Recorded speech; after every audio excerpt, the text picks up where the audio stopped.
Father, we thank you and we bless your name. We glorify you and give you praise and worship for your goodness and for your faithfulness unto us.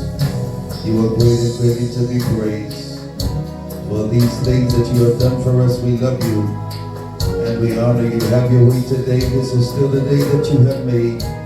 In the midst of all trials and tribulations and troubles and struggles, our testimony is great as our faithfulness. Great is your faithfulness unto us. Thank you for life. Thank you for air to breathe. Thank you that we're in our right mind. Bless every listener, every hearer of your word, but bless every doer of your word. Speak to us, God. Give us a fresh rhema today that will shake us to the core and cause us to come running back to you. For indeed, these are the last days. And you are calling for your people to come closer. We draw nigh unto you this afternoon. Draw nigh unto us. Bless us is our prayer. Sanctify us. Consecrate us again. Let fresh oil be upon us. In the mighty name of Jesus we pray. Amen and amen. God bless you. Grace and peace be unto you from God our Father and the Lord Jesus Christ our Savior. It is a privilege and an honor to be before you once again. God has been good to us all week long, and without him we are nothing and can do nothing. I need you to share this broadcast with someone who may need to hear. Everybody needs to know that Jesus is alive, and certainly we are testament and witness to the goodness and to the mercies of our God. Thank God for his faithfulness to you and his faithfulness to us. We're living this life to live again. And we are prepared and sure that our Lord and Savior is getting ready to return. We honor the presence of the Lord. We honor you who are watching. We honor Lady Tamisha. We thank God for everybody that is here. Quickly, there is a word from the Lord. There is a word from the Lord. Was before the Lord this morning last night, and certainly there's a word from the Lord.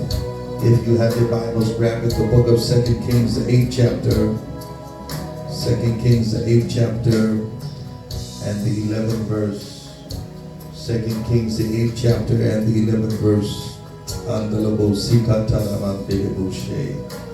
2 Kings, the 8th chapter and the 11th verse. God bless you, God bless you. 2 Kings, the 8th chapter and the 11th verse. I'm reading out of the New International, the New English translation, the NET Bible. And this is the book of 2 Kings, the 8th chapter and the 11th verse. It is written, Elisha just stared at him until Hazael became uncomfortable. Then the prophet started crying. Father, speak to us again. Have your way. Our ears are open and our hearts are ready to receive. You said in all things to give you thanks. We thank you for the word that is coming, and for the shift and for the change and for the breakthrough. To everyone that hears this word, let good seed fall upon good ground. And we thank you and give you glory. In Jesus' name we ask these things, and may we say amen. Again, this is the book of 2 Kings, the 8th chapter and the 11th verse. It is written, Elisha just stared at him until Hazael became uncomfortable. Then the prophet started crying. I want to talk this afternoon about the stairs up to a stair down. The stairs up to a stair down. As we all know, there is a difference between a look and a stare. There is also a difference between a stare and a stare down. To stare, by definition, means to gaze fixedly and intently with the eyes wide open. However, the phrase stare down means to cause one to become uncomfortable by gazing steadily at them, to overcome one by staring. Literally, a stare down is a situation in which two individuals stare at one another, typically in a hostile or an intimidating way, until one is no longer able to maintain eye contact and feels forced to look away. Figuratively, a stare down is a confrontation between two parties in which neither side is prepared to back down. And how many know that the devil does not want to back down? But you as a child of God must be able to stand your ground and to declare, I am a son, a daughter of the Lord. These two parties, none of them are prepared to back down. It means to look at someone so long that they have to look away. It is a clear attempted act to cause submission from somebody else. And people have been having a spiritual stare down with God. I want you to know, wherever you are listening to this word, that God is staring at us. God is staring at you. And there's some of us, this is the problem, we are staring right back at God. And somehow making it an attempt to cause or to force God to look away. Instead of us humbling ourselves and lowering our eyes in submission and in obeisance to the King of Kings and the Lord of Lords.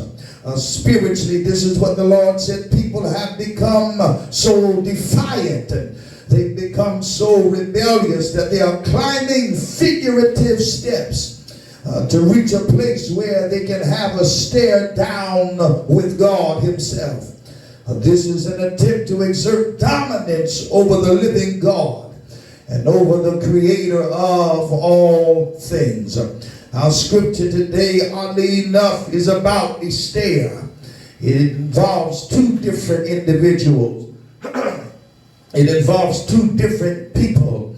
One is staring and the other one is being stared at. It is the prophet Elisha here who is doing the staring. But it's the soon-to-be King Hazael that is being stared at. The name Hazael means one who sees God. And I got a question for you that are listening. And my question is, can you see God? Can you see God moving? And can you see God working? Because he's working even when you cannot see it. Even now God is moving his hand and he's working on behalf of his people. He's strengthening you and he's elevating you. He's taking you to a higher level. He's promoting you and he's causing you to know that your time is not next, but your time is now. Your time for salvation and for breakthrough and for victory, it is already here. His name means one who sees God. Hazael is first mentioned by name in 1 Kings, the 19th chapter and the 15th verse. It is there that Yahweh, he tells his prophet Elijah, he said, you got to go on the trip. I want you to travel. I want you to go to the wilderness, the desert of Damascus. And God tells his prophet, he says, Elijah, when you arrive, when you get there, I want you to anoint Hazael to be king over Aram. I want you to anoint him to be king over the land of Syria. In other words, God is telling the prophet, I want you to smear him with oil. I want you to rub oil upon Hazael. God is saying, I want you to paint him with oil. I need somebody in here to know that if you are anointed, that means you have been painted. You have not only been painted with blood, but you have been anointed with oil. You have been anointed with the Spirit of the living God. And this is why you are under such an attack. It is because in the realm of the spirit you are dangerous. You are a threat to the enemy.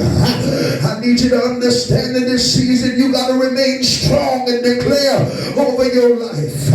It's hard now, it's difficult now, but my God, I will survive. I'm coming out as the winner. I'm coming out as more than a conqueror. Like God tells the prophet Elijah, he says, I want you to anoint him not in his house, but anoint him in the wilderness. Can I remind you, child of God, that your anointing comes from a barren place. It comes from the empty places. It comes from the abandoned places in your life. The anointing doesn't come where there are a lot of friends, but the anointing comes to you when you are by yourself. The anointing comes on you when you're crying. The anointing comes on you in the difficult condition. And God told me to tell you that he has you in a dry place now, because there is the predestined place for you to receive your oil. That is the place for you to receive your anointing. The glory's not going to come in the crowd, but the glory's going to come on you. When you are by yourself, the anointing's going to come on you. When everybody else leave, the anointing's going to come on you. When you run out of money, this is your set time to be anointed. If everything was fine in your life, you wouldn't need the oil. But God said, allow pain to come. I allow struggle to come. Because this is your season, how about that? And it's your time to be anointed. I need you to lift your hand wherever you are.